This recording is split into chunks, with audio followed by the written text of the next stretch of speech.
Good morning, everybody. Welcome back to another edition of Tenacious J Getting Real in Real Estate, where we bring you people, stories, and strategies that inspire us to think bigger and do better.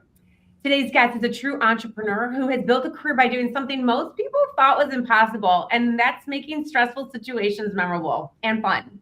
Ron Holt is the founder of Two Maids and a Mop and the CEO of Pink Zebra Moving, two nationally recognized brands that have transformed ordinary service businesses into extraordinary customer experiences. So thank you, Ron. Thanks for coming. I'm so glad to be here. I'm honored to talk about my story with you. Yeah, it's amazing. And you started in the cleaning industry and then you disrupted the moving industry. Who would have thought needed disruption? But what problem were you trying to solve that everyone else seemed willing to accept? So in both cases, and I love home services, first of all. A lot of people don't think about them. Maybe some people think they're ugly, not real sexy. It's hard to win the cocktail party when you talk about cleaning baseboards and loading boxes. But Right. I love it because basically no one else does, and everyone needs them. And Right. when you're a young 20-something-year-old wannabe entrepreneur who has very limited capital, Mhm. then home services seems very attractive to you because that's something that you can actually win with just grit, just straight Right. up old school hustle. So I Mhm. I jumped into it for honestly that reason. What I learned as I started scaling both the brands is that it's bigger than that, though. I mean, it is a massive industry in both of those worlds, really all home services collectively. And there's very little innovation, very little disruption. It's the same old way of doing things for a very long time, mainly because it's a lot of blue collar folks Yeah. turn entrepreneurs. And so it's a different type of competitive marketplace than you Mhm. might see in a more mature industry that maybe comes from Wall Street or Silicon Valley or something like that nowadays. Right. So this is even not my question, but I grew up in a hair salon watching my parents work really, really hard. And that's something that was ingrained. So where did you get your grit from? Well, gosh, I grew up in southern Georgia. You can probably tell that from my accent. And so in southern Georgia, it is blue collar as it gets. It's an agricultural economy. A lot of people, just get their hands dirty. Yeah. And that included my mother and father. Both woke up every day, did their thing, came back home, and, repeated that same cycle my entire life. And so when I saw that, I just thought that's what people do, Mhm. and didn't really know that there was a whole other world where there was a little bit more maybe entitlement and things of that nature. And so Yeah. hard work is not something I had to learn. It's just who I've always been. But Mhm. then you're also as a solo entrepreneur in your 20s, when everybody's rooting sort of against you, because when I told the world I'm leaving my job that was paying Mhm. well, traveling the world literally in my mid 20s, and said, I'm going to start a cleaning business forever ago now, the whole world turned around and said, you're crazy. And that to Yeah. me created so much energy and enthusiasm even Oh to yeah. prove the world wrong. Mhm. So, to do that, you can't outspend somebody, you got to outwork somebody. Yeah, you got to believe in yourself. I love this. You're firing me up, Ron. I love it. Um, so when you bought the cleaning business in what, 2003? Was it the first? Yes, Yes. just a few years ago. Yeah, just a couple of years ago. Believe me, it feels that. I understand. It feels that way. So, what did you see that others missed? That you said, I'm going to quit corporate America in that sector, and I'm going to buy this cleaning company. What did you Well, see there? it's odd. So nowadays, when you think cleaning services, maid services, whatever, it's just normal. Like everyone does that. It's not something just for the super wealthy. But in the Right? early 2000s, it was. It was Yeah. not a, a middle class expense line item. It was something that fairly wealthy people invested their money towards because they didn't want to do it. But when I looked around neighborhoods, I don't know if you've driven through neighborhoods and seen signs of lawn services or Yeah. whatever else, I said, well, they're hiring people to mow the grass, they're hiring people to paint their walls. Why aren't they going to one day hire people to clean the floors, So I took a bet that in the future, this would become a normal middle class investment And it happened actually very quickly after that. Yeah. But there was a time when that wasn't the case. And so that was Right. my early motivation. I also felt like, again, cleaning, much like moving, is not super sexy. And Right. so when I did a quick review of the industry, really across the country, what I saw was that it was a bunch of folks who had started cleaning, got a bunch of clients, and said, boy, I can't do this all by myself, but more people want to hire me. So I'm going to hire people to do it. And I'm going to run a business. And some were fine, some were great, in fact. Right. But the majority of those folks really were blue collar Right. folks first, entrepreneurs second, potentially, you know. And so I Yes. felt like I would have an opportunity because I don't know how to clean a house, you know. So I was like, that is not going to be my strength. I'm not going to go there and wow them with my cleaning expertise. What I'm going to be able to do is work in the office, sell the service, build the culture, and grow the brand. Yeah. It sounds like you knew leverage from an early age where it takes a lot. Like I'll give you, like, we got a cleaning lady maybe once a week, once a month, because I'm like, I need more time. So you found leverage really early on and capitalized on that. That is something that a lot of 20-year-olds don't see, or I don't know how old you were, maybe 15 back then, 2003, I don't know. But you saw that early on, which is so impressive. Yeah. But what was like the hardest lesson at that time? Was it defeating the odds of everybody, or working with blue collar, or what was it? It's a great question because I thought early on that my grit, like I talked about earlier, my old school hustle was all I was going to need to do. If I walked in to a home and said, I'm going to work hard, I'm the owner for you, this is going to be great. And if I did that from 6 a.m. till midnight, every day of the week, then the world would pay me back. I would have an ROI on all that work. And obviously hard work is a massive factor in any entrepreneurial person's success, story. But what I had to learn was just because you work hard, just because you are genuine and, honest and have high integrity, doesn't mean a consumer wants to hire you. And so what I had to learn pretty quickly after that is I have to give our potential customers reasons to say yes for other reasons than we're cheap. Because in the blue collar world, you've got a race to the bottom in a lot of cases because a lot of tradespeople, again, populate the industry and they just want the work. And then in some cases, they're physically doing the work. And they believe that their easiest way to get that job is just to undercut and just to be really cheap so someone wants to hire you. And since you're doing the work, there's potentially enough margin for that to happen. But my goal from day one was to build a national brand.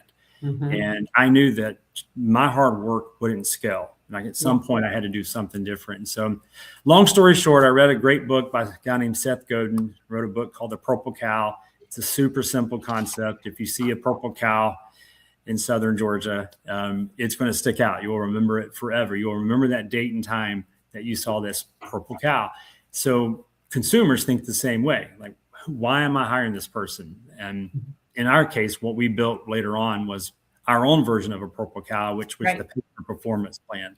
And that concept not only helped us drive more energy and stronger results within our organization, but more importantly, it created a reason for someone to hire us. And so couple hard work with a great idea, and now you've got the real deal. Oh my gosh, the fact that you saw that. Did you have to bring in other people to help you realize that, or it was your idea and you were able with your skill set to manifest and create that process?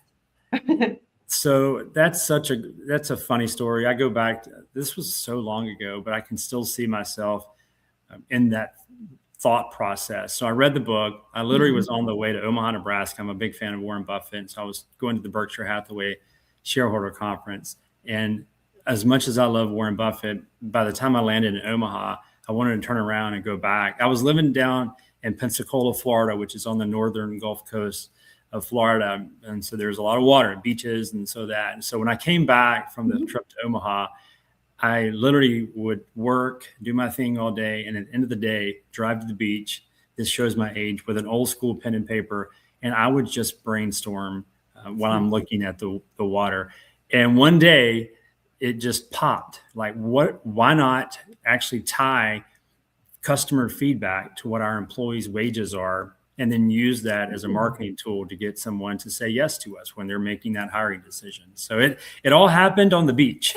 So, where most things happen. Yeah. Well, a clear mind and a state of calm, I'm sure. it really was, because when you're Yeah. in the thick of building a business, no matter if you've got a lot of capital behind you or not, it's a grind, and so you get so caught up in the X's and O's and the do's and don'ts that you have to deal with. Sometimes it's hard to really just think instead of do. And so that was that was my way to think instead of pushing a button or doing what I needed to do to get something done at that moment. I think that's great. So tell me, so let's expand on that a little bit. I mean, I know I'm asking you questions I didn't prepare you for, but That's fine. So your system I don't want to say it's an honor system because that's not what it means, but it's performance based. So what? So you have somebody go in and do a service for them, then what? Tell me from there. Yeah, so this goes back again a long time ago. The philosophy and I think the basic principles are still very much in place. Now, I sold 2 Maids and a Mop in late 2021, so the dynamics of it, the engineering of it, math behind it, it may have changed a little bit. But going back to those early days, it was very simple math before AI could do it for you. And so we would get a 1 to 10 rating. 10's good, 1's not so good. And whatever that rating was from the customer actually determined the exact wage that we would pay our employees. Now, it had to meet labor laws, minimum wage, and so forth, so it wasn't zero, but it wasn't great either. So that number was a big deal to our employees back in those days, because if you don't get a 10, if you somehow end up with a 1, and we did get some 1s, then there was more than just a lecture from your supervisor. There was an actual real penalty for your lack of awareness, work, whatever. And so every time we talked to someone who called for a quote, we were able to tell the story I'm telling you is the story we would tell them. And it was relatable. It was genuine and different. It was our purple cow. Like I said, nobody else was saying something like that. And we blew up just right after that. What an awesome value. Like, hey, your employees know the better they work, the more money they're going to make. And then that incentivizes the people to want to work with you because people are trying to actually do a good service. You're smart, Ron Holt. So you sold 2 Maids and a Mop, and then we thought, moving's boring. So how the heck did you get that light bulb? Like, where did the moving portion come in for Pink Zebra Moving? So things are going really well at 2 Maids. We built the national brand that I dreamed of. We've built it. We've built it to almost 100 locations. Oh my gosh.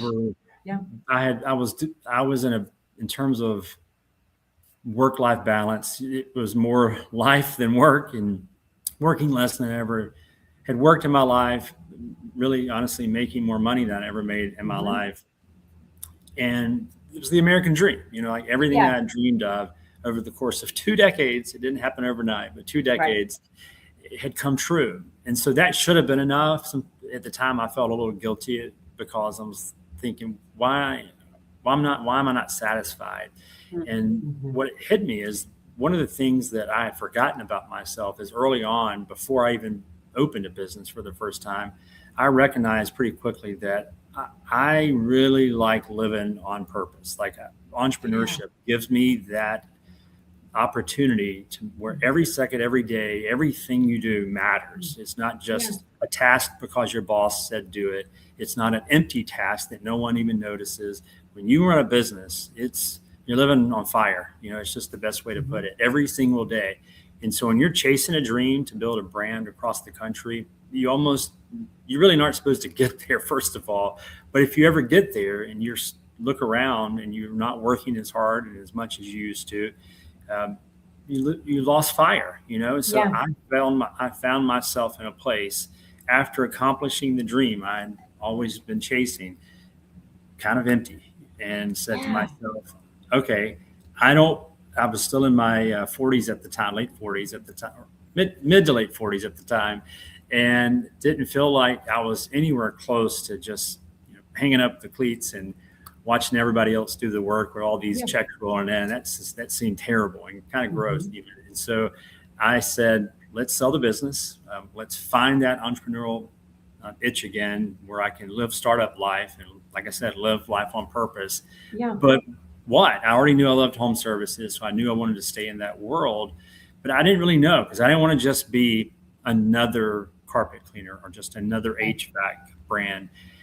Thankfully slash not thankfully, my mother-in-law hired a moving company. And so it was not a great experience. So bad that after it was all said and done, she cried. She was very emotional about it. And of course, all the bad things that maybe anyone's listening to this happened to her. And probably the biggest was, the quote was less than $1,000, but the actual total at the end was closer to $3,000, which she was downsizing. She was retiring. $2,000 is a big deal, you know? It And is, so, yeah. I said, gosh, this is terrible. But yet you still paid the $3,000. No, you didn't say, well, I'm not doing it. You paid it. And other people across the country may be doing that too. And so I looked across the country. This was my thesis. I went to Yelp. And so I went to 3 markets. I went to Seattle, Omaha, and Miami. I felt like that was the best way to measure the country. Yeah. Which is ridiculous when I say that out loud. But I went straight to the 1-star reviews. In all 3 of those markets, every one of those 1-star reviews matched my mother-in-law's experience. And I said to myself, this has been going on all over the country for who knows how long. What I later learned, more than 50 plus years, where this moving service, the prices keep going up and up and up, but the level of service and professionalism basically is the same as it was literally in the 70s, which is hard to believe. So I said, why not us? Why can't we do something? What can we do to disrupt this industry? Maybe even create a new category and really, flip this industry upside down. And just like Two Maids, where I didn't know a whole lot about cleaning, I jumped into the moving world without knowing a whole lot about moving. That is so cool. Yeah. So did you get Pink Zebra from Purple Cow? How did the name come? Now it's kind of like nailed it. Yeah. So I had always wanted to sort of pay homage to like my favorite book, and just Two Maids was doing its thing. I was like, what do I do here? This gave me the opportunity to do it. And then it didn't hurt that in our industry, it's super male dominated, very testosterone. Like there's a lot of movers are called like muscle movers or strong guy movers or whatever, And so it's very like, macho. So I said, well, all of that stuff's been broken for 50 years. Why don't we just do the opposite? And let's throw the word pink in there, because it's not what you usually think of when you think. I love that. Yeah. I wanted it to stick out, and then again, pay homage to my favorite book. That is awesome. And you ran with it. I said, you got your pink shirt, I got the pink lips, and I love the background just for you today, Ron. Thank you. Hopefully you'll be running for president in a couple of years. Anyways, but not even close. Yeah, right. We don't want to be that kind of entrepreneur. But so what made you think? I mean, I guess your mother-in-law's story had mentioned, people want to find happiness in one of the most stressful times of their life, other than just buying and selling a house, which we deal with all the time. Moving is so stressful because really, who wants to do it? Nobody. Nobody wants to do it. That's a good thing for us. Yeah, it is. Yeah. So did you just kind of take your cues that way? So tell the audience a little bit. I mean, you guys definitely set yourself apart. In fact, Kevin Schmidt is one of the franchisees here. I've known him for years, and he just started in Chagrin Falls. So he's told me a bit about it, and I've actually experienced some of it. So tell me what makes Pink Zebra so different. Yeah, so the experience is definitely better than the words, but the words are kind of cool, So we're actually fairly new to the Cleveland area. Kevin has been open for a few months. Fantastic entrepreneur. I cannot wait to see where his business goes. But he joined our brand as a franchisee mainly because he also believed in our brand's mission to literally make moving fun. We even call ourselves the world's first happy moving company. We want someone down the road to actually recognize what we've done in more ways than just another brand that's scaling, but we want to create a new category. We are the world's first happy moving company. So our hope and our dreams And our belief is that down the road, someone's going to join this category and be a happy mover. And so if my head, I see consumers down the road going, hey, did you hire one of those old school movers or one of those happy movers? Mm-hmm. And we'll be the pioneer of that movement. And so it starts with us, and then we're doing our thing. So again, the experience for most consumers in this industry. Now, let me preface, there's a lot of hardworking moving companies out there. Absolutely. The guys work their tail off. This time of year, it's warm everywhere. And so it's difficult. In the wintertime, it's cool. And so that brings its own challenges as well. And so there's a lot of good, hardworking people out there. Yes. But from a consumer perspective, there's a lot of frictional moments, whether it's being the most common thing, like, hey, are they actually coming? Because you book the job, usually 1, 2, maybe a month out even, and then nothing happens for a month potentially. And it's the day of the move, and you're like going, I haven't heard. Gosh, I hope they're here. And then they show up, and you're like, yay, or they don't. And that does happen. So everything from the onboarding process to move day to even after the move occurs, there's so many things involved in that customer journey that we felt like were friction moments for customers, whether it's the broken things, the prices that continue to climb, unprofessionalism. And it's just not a fun experience.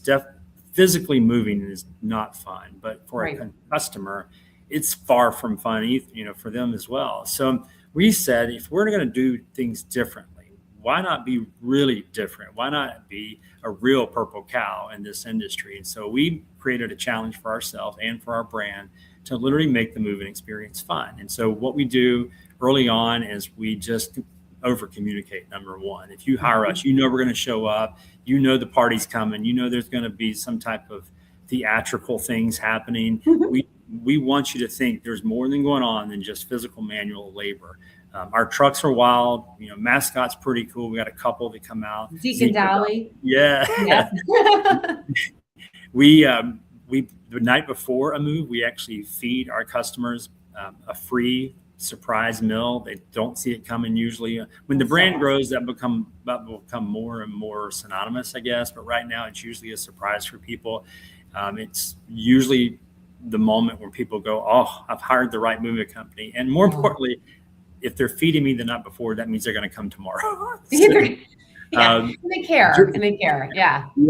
We leave behind what we call a surprise box, which is full of goodies, whether it's chocolates, candies, whatever. But we also have something typically personalized in there, so that that you're not just another customer. You're not just a name on a scheduling dashboard. You're someone to us.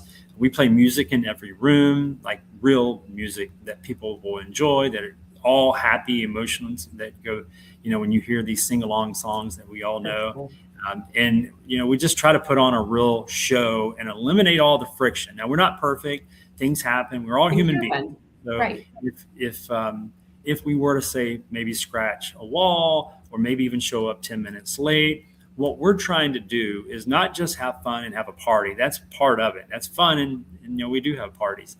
But what we're really trying to do ultimately is create a relationship with our customers, because I think that is the biggest issue this industry has faced for 50 plus years now, that we are strangers entering their home, providing a commodity type work that's very transactional. And so our job is to move, meaning pack, load, unload, and then your job as the customer is to pay us. That is a transaction, which is fine if you're pumping gas.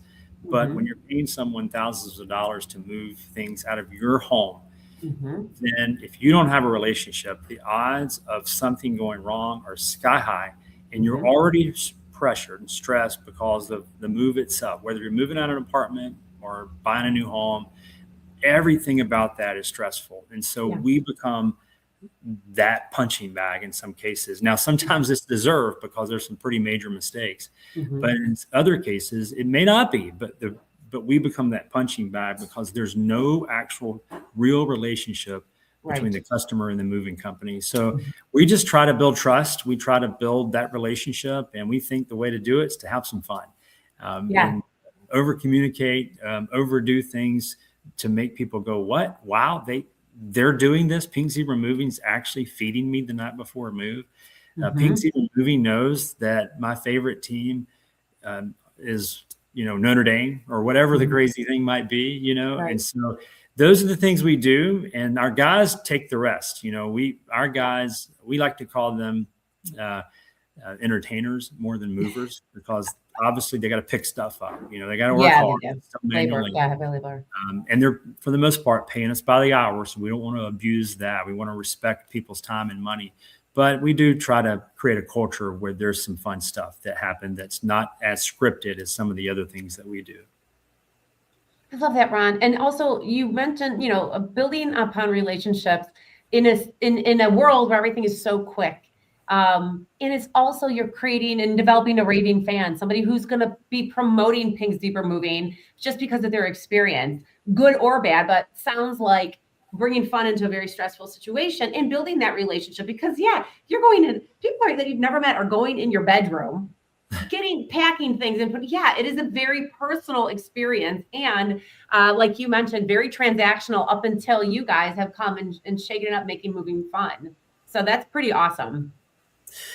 Yeah, well, that's our plan. That's so far so good. We've got some really cool testimonials out there, and the ones that I love the most are sometimes we get them, reviews that say, "Hey, um, this guy and this guy were great. They worked so hard. It was 90 degrees outside, and they worked 8 to 5 without Mhm. complaining." That's great, and that's something to be recognized and celebrated. But the ones that say, "Hey, these guys fed me," or "these guys gave me this crazy gift that I don't know Mhm. how they knew I liked this particular candy," or whatever, or they like put on a show. They actually like did a dance during the move. I Like was going the to ask. reviews that say that and don't Mhm. even talk about moving. Those are the ones that tell me that it's happening. The brand is doing it. The mission is being accomplished. It is because it sounds like, I mean, you have the fundamentals. You need strong guys to pick up stuff, but you also need guys that have a little flair and for life and a zest for life and be a little happy to be doing what they're doing. Yeah, And that's it's all culture cool. based. It's just Yes. the expectations. These are all young males typically. We do have older men. Our oldest mover is in his mid 60s, and we have Jeez. plenty of females out there working for us as well. But the Yeah. majority are young males, and so Mhm. a lot of people in our industry, before we ever went live with this brand, said, "These guys aren't going to do that. They're 21-year-old dudes. They're not even going to wear pink." First of all, they love pink. Yeah. We have two colors, pink and black, and so the black T-shirts were commonly thought as that's going to be the most popular. It is not the most popular. The pink shirts are definitely the more popular, but more importantly, if the culture around you, if the guys around you are Yes. doing those things, then they're going to pull you along. And Yes. maybe I'm not a dancer, so maybe my role is not to dance because I'm not a good dancer, but maybe I can crack a joke, or maybe Right. I can, sing. Maybe I can do something silly. Some people do push-ups at weird times just to be weird, and it always makes customers kind of crack up. So Yeah. whatever your thing is, They're like, ask them, go for it. Use it to your advantage. well, yeah, I mean, your culture is energy and positivity. You're going to be with like-minded people and they're going to act there. And listen, what 20 real men wear pink and what 21-year-old doesn't like to be silly? I mean, male, female, whatever. But Sure. the culture is let's bring fun into this. So that's I think there's more men than not that would like to be in a job like this. They're able to flex their muscles, be kind, dance, and have a good time and help the people at the end of the Right. day. That's your new tagline. Flex your muscles, wear pink, and have fun. And all it takes is one guy to do it, and then other Yeah, people want to jump in. you're So right. that is like Kevin, brand new. He's only a few months old now. Yeah. His biggest challenge is not figuring out how to market or where to market, or how to use a dolly for that matter. His biggest is, how do I build the culture from day one to get Yes. one person to do this? Because when Yeah. I get one person to do it, others are going to follow. It's the buy-in. Absolutely. Absolutely. And it's seeing the vision. And I want to respect your time because you are CEO of a company. So I have about 20 more questions for you, but I will end on this. What was the best advice you've ever received? Well, gosh, to boil that down into one, I have so many. I've been doing this for longer than I want to admit, So I guess I got to go to my guy, Warren Buffett. I've never met Warren. I've always wanted to. He is such a role model to me, even though we've never met formally, because again, sort of like me, Midwestern sort of values, Southern Georgia values. Yes, he's extremely wealthy. None of that matters to me, though. What I love about him is he's maintained his humble, personality. He still lives in the same home, by the way, that he bought in the 50s. This is one of awesome. the wealthiest men in the world. And he just makes everything sound so simple. He made me think as a 20-something-year-old that I can one day do what he's done. One of the coolest things that my 5 minutes of fame outside of this was being on CNBC once, just a few years ago, and they named 5 people that were going to be the next Warren Buffett. And I was one of those 5. It was so cool. I can't believe they even found me. Right. Yeah, it was so cool. Now I'm just a few $1 billion away from where Warren Buffett is, so I got a lot of catching up to do. But one of the things I loved about him is, we've already talked about this, is just the idea that ugly businesses aren't attractive. And so I probably would have never thought that because I was an impressionable 20-something-year-old myself at one point. And it wasn't cool to tell people, especially my friends and family members, that I was starting a cleaning business. It even wasn't cool to tell people now that I'm starting a moving company, because there was success, had a big exit. And so they're like, hey, what's your next big thing? And I'm like, moving. They're like, dude, you did all that cleaning stuff. Do something more cool now. And so he inserted that idea in my head a long time ago, that ugly businesses are beautiful. And so I've just lived by that mantra for such a long time. And I definitely don't win the cocktail party conversations a lot of the times. But in the end of the day, when you look back on what you've accomplished and what our franchisees have accomplished with their ugly businesses, it's pretty darn attractive. And so I probably would have never really jumped into the home services industry without first learning that Warren Buffett agreed with me. Yeah, I love it. And that you are one of the next Warren Buffetts, man. It's so, thank you so much for taking time with me. You are what I think a true leader is: extremely humble, very kind, and energetic and positive. And I think you can't teach that. So I appreciate your time, Ron. You're awesome. Oh, Janelle, thank you for having me here. And if anyone's in the Cleveland area, reach out to Kevin. He'd love to make moving fun for you. Yeah, he really would. All right, you guys, this has been another edition of Tenacious J. Thank you so much. Let's sell a home together. Bye, Ron. Bye-bye.